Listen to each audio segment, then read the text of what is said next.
Good morning everyone.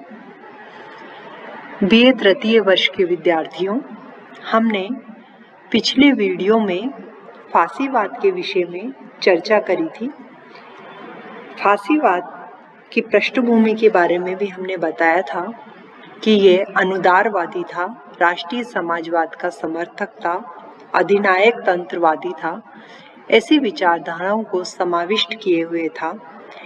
आज हम फांसीवाद के उदय के विषय में पढ़ेंगे कि इटली में फांसीवाद का उदय क्यों हुआ, उसकी सफलता के कारण क्या थे, इन सब चीज़ों का हम अध्ययन करेंगे। हम ये जानते हैं कि प्रत्येक घटनाक्रम के पीछे कोई न कोई कारण अवश्य होता है। इटली में भी फांसीवाद के जन्म, उत्कर्ष एवं सफलता के लिए अनेक कारण उत्तरदायी थे। इसके विकास में अनेक ऐतिहासिक, राजनीतिक और आर्थिक कारणों की केंद्रीय भूमिका रही। प्राय असंतोष ही अच्छे बुरे सभी परिवर्तनों का जनक होता है और अवसर का लाभ उठाने में दक्ष व्यक्ति या समूह परिवर्तन का संवाहक बन जाता है। असंतुष्ट, अतृप्त और बेचैन इटली की भूमि फांसीवाद के लिए बहुत उर्वर थी और अवसर का जो खाद पानी इसमें दिया गया और मुसोलिनी ने वहां इसका पौधा रोप दिया, तो इसके लिए एक पृष्ठभूमि फांसीवाद के पैदा होने की बन गई और इसके उत्कर्ष में निम्नलिखित कारणों ने योगदान दिया। पहला अगर हम कारण लेते हैं तो वह है जनता का असंतोष। इटली प्रथम विश्व युद्ध में मित्र राज्यों के पक्ष में 1915 ईस्वी में सम्मिलित हुआ। उसे केंद्रीय शक्तियों के प्रतिनिधि ऑस्ट्रिया से संघर्ष करना था, परंतु 1917 ईस्वी में कपारेतो में उसे ऑस्ट्रिया के हाथों करारी मात खानी पड़ी। वित्तारियो वेनेतो में मित्र राज्यों की मदद से मरणासन ऑस्ट्रिया पर विजय प्राप्त कर लेने पर भी जनमानस कपारेतो में इटली की शिकस्त को नहीं भुला सका।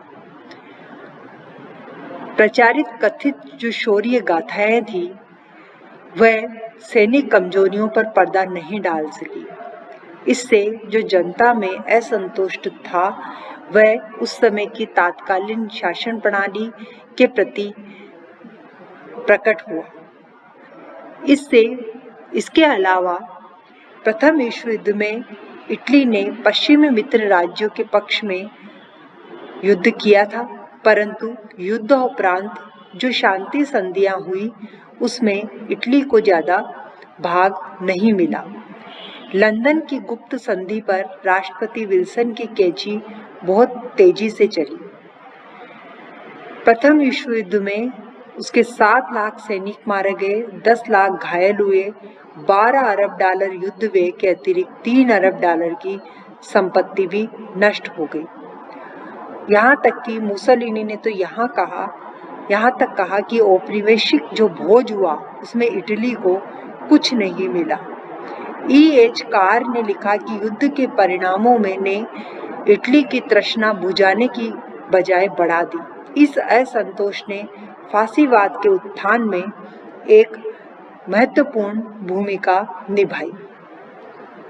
ब्रून व मेम्ते ने लिखा है कि इटालियंस धनी पश्चिमी मित्रों के बीच अपने को गरीब रिश्तेदारों की तरह महसूस करते थे।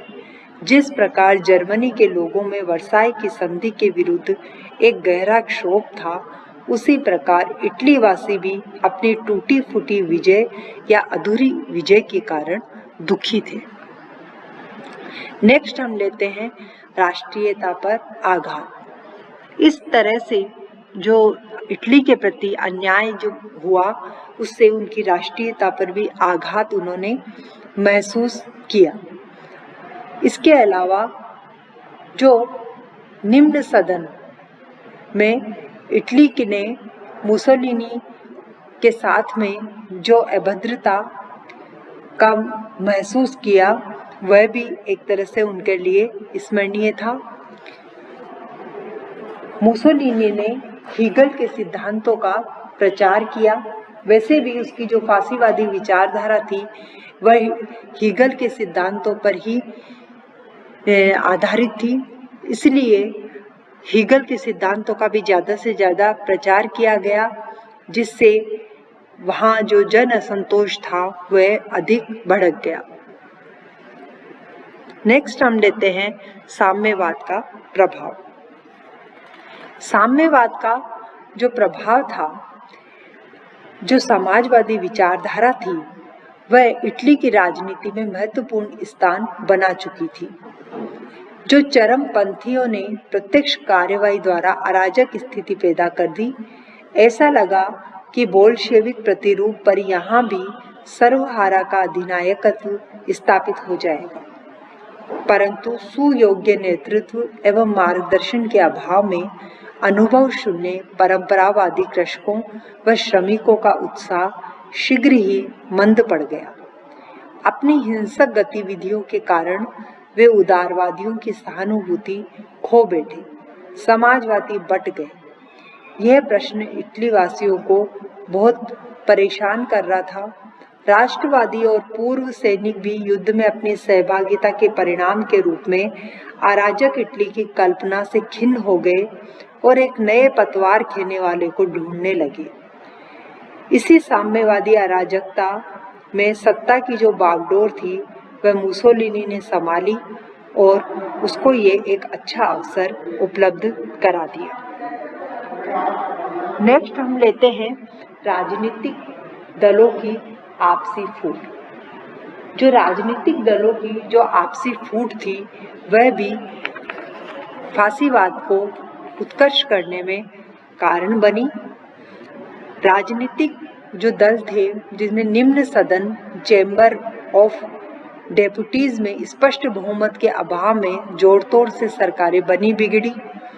इटली में एक संयुक्त लोकमत का जो विकास हुआ और उस विकास के लिए कुछ दलों की एकता की आवश्यकता थी, परंतु अनेक जो दल थे यहाँ पर, जैसे गियोलिती, बोनोमी, स्टर्जो, तीनों के संवैधानिक पद्धति में विश्वास रखते हुए भी इनके दल एक नहीं हो सके। समाजवादी दल भी टुकड़ों में विभक्त थे।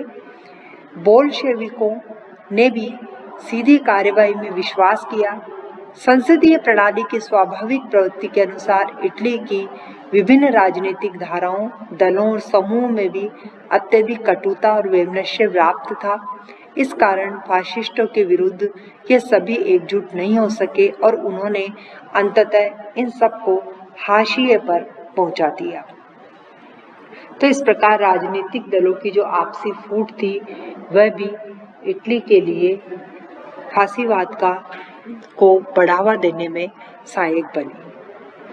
इसी क्रम में अगर हम उस समय की सरकार की अकर्मण्यता को देखते हैं तो इस पर एक नया कारण हमको मिलता है कि इटली की जो संसदीय सरकारें थी वह भ्रष्ट थी, अकर्मण्य थी और नकारात्मक सिद्ध हो गई थी। वे युद्ध के बाद की स्थिति को देखने में सक्षम थी। इस प्रकार उन्होंने प्रत्यक्ष कार्रवाई के अंतर्गत अनेक कम्यूनों पर समाजवादियों ने कब्जा कर लिया था। लैंगसम ने सरकार की दुर्बलता या साम्यवाद के खात्मे की प्रत्याशा को भी हस्तक्षेप का कारण माना है। मुसोलिनी की धमकियों से निपटने हेतु प्रधानमंत्री फेक्टा ने मार्शल लागू करने की अनुशंसा करी, जिसे राजा ने अस्वीकार कर दिया।